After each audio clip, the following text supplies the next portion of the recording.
Senior صحافی حامد میر نے کہا ہے کہ وہ احسان اللہ احسان جس نے سن 2012 میں ان کی گاڑی کے نیچے بم لگانے کا دعویٰ کیا تھا اور سن 2020 میں سیکیورٹی اداروں کی حراست سے فرار ہو گیا تھا، اب ان کے ٹی وی پروگرام پر پابندی لگنے کے بعد سے سوشل میڈیا پر ان کے خلاف متحرک ہو گیا ہے اور منفی بیان بازی میں مصروف ہے۔ حامد میر نے سوال کیا ہے کہ وہ جاننا چاہتے ہیں کہ پراسرار طور پر فرار ہو جانے والا سابق طالبان ترجمان یہ سب اب کس کے کہنے پر کر رہا ہے۔ ایک غیر ملکی ویب سائٹ کے لیے اپنی تازہ تحریر میں حامد میر سابق army chief general Mirza Aslam Beg کی نئی کتاب پر تبصرہ کرتے ہوئے کہتے ہیں کہ کاش جنرل بیگ نے جو سچائیاں سن 2021 میں بیان کی ہیں یہی سچائیاں وہ سن 2011 میں بیان کر دیتے۔ سینئر صحافی کا کہنا ہے کہ بیگ نے اپنی سوانح عمری کا نام اقتدار کی مجبوریاں رکھا ہے اور شاید انہی مجبوریوں کی وجہ سے اسلم بیگ نے ریٹائرمنٹ کے بعد 30 سال تک کچھ اہم معاملات پر خاموشی اختیار کیے رکھی۔ جنرل صاحب کی سوانح عمری کے مطالعے سے اندازہ ہوتا ہے کہ انہوں نے فوج سے ریٹائرمنٹ کے بعد بھی بڑی متحرک زندگی گزاری اور اسی لیے 10 سال پہلے امریکی حکومت نے طالبان سے مذاکرات کے لیے ان سے رابطہ کیا کیونکہ جنرل صاحب کے طالبان سے رابطے برقرار تھے۔ حامد میر کہتے ہیں کہ جنرل صاحب نے اس سلسلے میں جس راز سے پردہ اٹھایا ہے، اگر یہ راز 10 سال پہلے سامنے آ جاتا تو شاید میری بہت سی مشکلات آسان ہو جاتی۔ بہرحال دیر آید درست آید۔ جنرل مرزا اسلم بیگ نے اپنی سوانح عمری میں انکشاف کیا ہے کہ 10 سال قبل انہیں اسلام آباد میں امریکی سفارت خانے نے فون کیا کہ امریکہ کے سابق نائب وزیر خارجہ رچرڈ آرمیٹیج آپ سے ملنا چاہتے ہیں، آپ کل سفارت خانے میں ان کے ساتھ لنچ کریں۔ جنرل صاحب نے جواب دیا کہ اگر آرمیٹیج ان سے ملنا چاہتے ہیں تو میرے گھر تشریف لائیں، میں سفارت خانے میں نہیں آؤں گا۔ وہ مان گئے اور اگلے دن صبح 11 بجے ملاقات کا وقت طے ہو گیا۔ جنرل صاحب کے بقول انہیں اندازہ تھا کہ امریکہ افغان طالبان کے ساتھ روابط قائم کرنا چاہتا تھا، لہٰذا انہوں نے اپنی مدد کے لیے کرنل امیر امام کو بلا لیا۔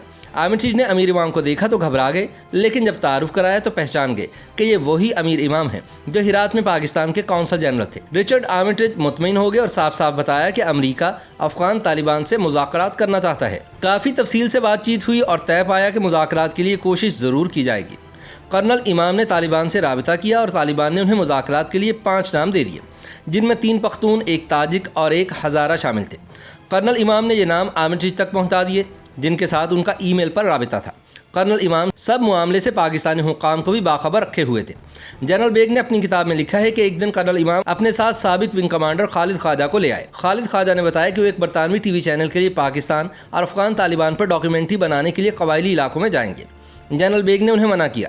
خالد خواجہ نے کہا کہ آپ بے فکر رہیں، وہاں میرے کچھ دوست آپ کا بھرپور خیال رکھیں گے۔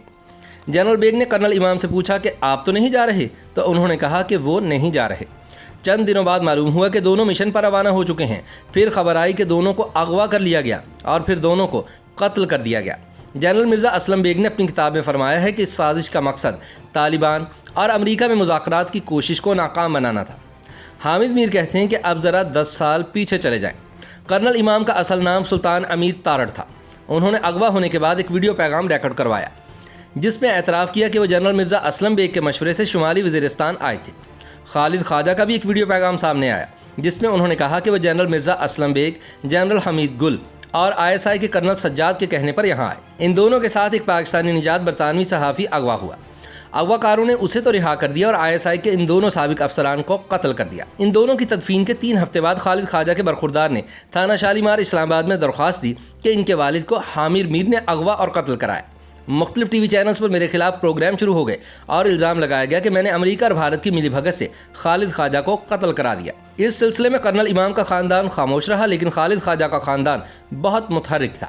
ایک حکومتی وزیر نے مجھ سے کہا کہ آپ لاپتہ افراد کے معاملے پر خاموش ہو جائیں تو یہ معاملہ رفع دفع ہو جائے گا۔ اس سلسلے میں ٹیلی فون پر میری مبینہ گفتگو کی ایک ٹیپ کو بطور ثبوت سامنے لایا گیا جس میں مجھے یہ تک پتہ نہ تھا کہ خالد خواجہ شمالی وزیرستان میں ہیں یا خیبر ایجنسی میں اغوا کیے گئے ہیں۔ الزام بہت کمزور تھا۔ حامد میر کہتے ہیں کہ پولیس سے مقدمہ درج نہ کیا تو عدالتوں میں درخواست دائر کی گئی۔ سیشن کورٹ اور ہائی کورٹ نے بھی ان درخواستوں کو مسترد کر دیا۔ اس دوران آڈیو ٹیپ کا فورینزک ٹیسٹ ہوا تو یہ جعلی نکلی، لیکن ٹی وی چینلز کے ساتھ ساتھ انگریزی اخبار ڈان اور برطانوی اخبار گارڈین میں بھی میرے خلاف بے بنیاد خبریں شائع ہوئیں۔ اس دوران جنرل مرزا اسلم بیگ خاموش رہے۔ وہ یہ بتا سکتے تھے کہ خالد خواجہ اور کرنل امام کو حامد میر نے شمالی وزیرستان نہیں بھیجا تھا، بلکہ وہ اپنی مرضی سے گئے تھے۔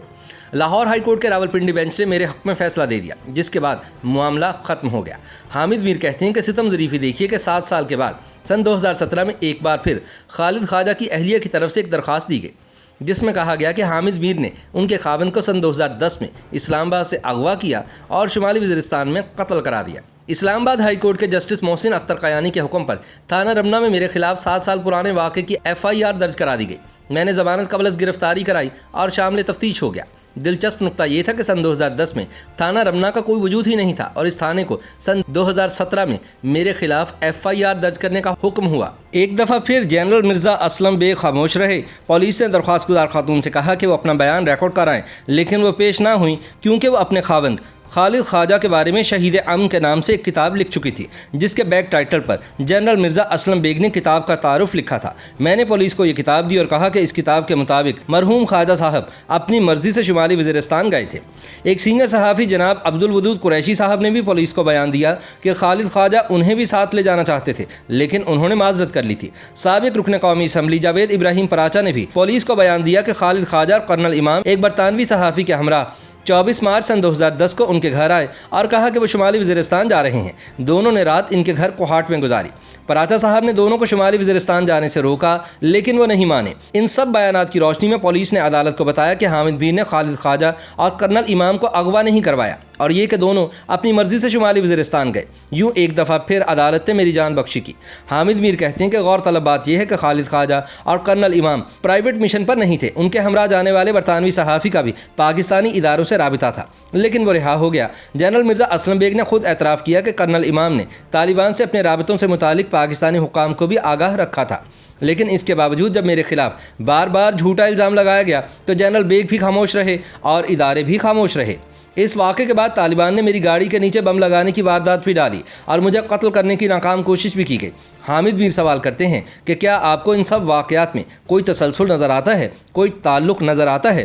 مجھے غدار، کافر اور نہ جانے کیا کچھ نہیں کہا گیا۔ جب کچھ ثابت نہ ہوا تو پابندی لگا دی گئی۔ وہ احسان اللہ احسان جس نے سن 2012 میں میری گاڑی کے نیچے بم لگانے کا دعویٰ کیا تھا، وہ پراسرار طور پر پاکستانی اداروں کے قید سے فرار ہو گیا۔ میں آج تک اس آدمی سے نہیں ملا، لیکن جب سے مجھ پر پابندی لگی ہے، احسان اللہ احسان سوشل میڈیا پر میرے خلاف بیان بازی میں مصروف ہے۔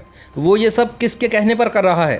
ہو سکتا ہے 10 سال بعد کوئی اور جنرل مرزا اسلم بیگ ان رازوں سے بھی پردہ اٹھا دے، کیونکہ اقتدار کی بہت مجبوریاں ہوتی ہیں۔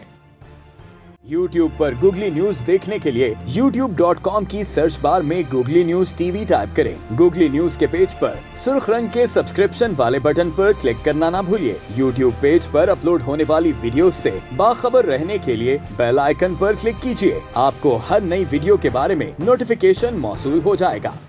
YouTube پر گوگلی نیوز دیکھنے کے لیے youtube.com کی سرچ بار میں گوگلی نیوز TV ٹائپ کریں۔ گوگلی نیوز کے پیج پر سرخ رنگ کے سبسکرپشن والے بٹن پر کلک کرنا نہ بھولیے۔ YouTube پیج پر اپلوڈ ہونے والی ویڈیوز سے باخبر رہنے کے لیے بیل آئیکن پر کلک کیجیے۔ آپ کو ہر نئی ویڈیو کے بارے میں نوٹیفیکیشن موصول ہو جائے گا۔